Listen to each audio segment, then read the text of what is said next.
அடிக்கிற வெயிலுக்கு நீர்ச்சத்து அதிகம் நிறைந்த சுரைக்காய் வச்சு டிஃப்ரெண்ட்டான சுவையில் ஒரு அருமையான ரெசிபி எப்படி செய்யறதுனா பார்க்க போகிறோம். அதுக்கு 1/4 கிலோ எடையுள்ள சுரைக்காய் எடுத்துருக்கேன். அதோட மேல் தோலை சீவிட்டு பொடிசாக கட் பண்ணி மிக்சர் ஜாருக்கு சேர்த்துக்கங்க.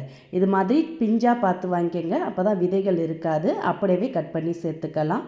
இப்போ சேர்த்துட்டு இதோட தோல் சீவின இஞ்சி துண்டு, 2 பச்சை மிளகா, 5-6 உரிச்ச பூண்டு, 1 டீஸ்பூன் சீரகம் சேர்த்து தண்ணீர் சேர்க்காமல் மைய அரைச்சி எடுத்துகிட்டு வந்துடுங்க. இந்த அளவுக்கு மையம் இருந்தால் தான் மாவோடு சேர்த்து பிசைய ஈஸியாக இருக்கும். இப்போ இதை அப்படியே மிக்சிங் பவுலுக்கு மாற்றிக்கங்க.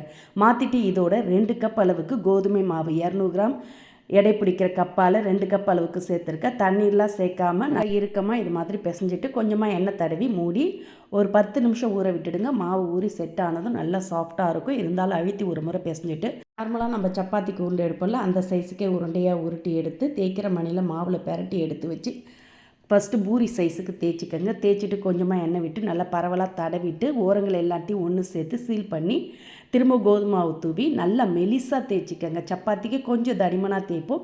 இது நல்லா மெலிசாக தேய்ச்சிக்கினா தான் சீக்கிரமாக வெந்து வரும். தேய்ச்சி எடுத்த மாவை தவாவில் போட்டு சுட்டு எடுத்துக்கங்க. ஓரங்கள்லாம் வெந்து இது மாதிரி 2 சைடுமே செவந்த பிறகு கொஞ்சமாக எண்ணெய் இல்லாட்டி நெய் தடவி சுட்டு எடுத்துக்கங்க. ரொம்ப ரொம்ப சூப்பராக சாஃப்டாக நல்ல ப்ளப்பியாக ஒப்பி வந்து பாருங்கள், அருமையாக இருக்கும். இதுக்கு சைடிஷ்லாம் எதுவுமே பெருசாக தேவையில்லை. விருப்பப்பட்டிங்கன்னா தேங்காய் சட்னி, கார சட்னி தொட்டு சாப்பிட்டிங்கன்னா 4 எக்ஸ்ட்ரா கேட்டு வாங்கி போட்டு சாப்பிடுங்க. சுரைக்காயில் பொரியல் கூட்டு செய்யாமல் இந்த மாதிரி டிஃப்ரெண்ட்டாக சாஃப்டாக செஞ்சு கொடுங்க.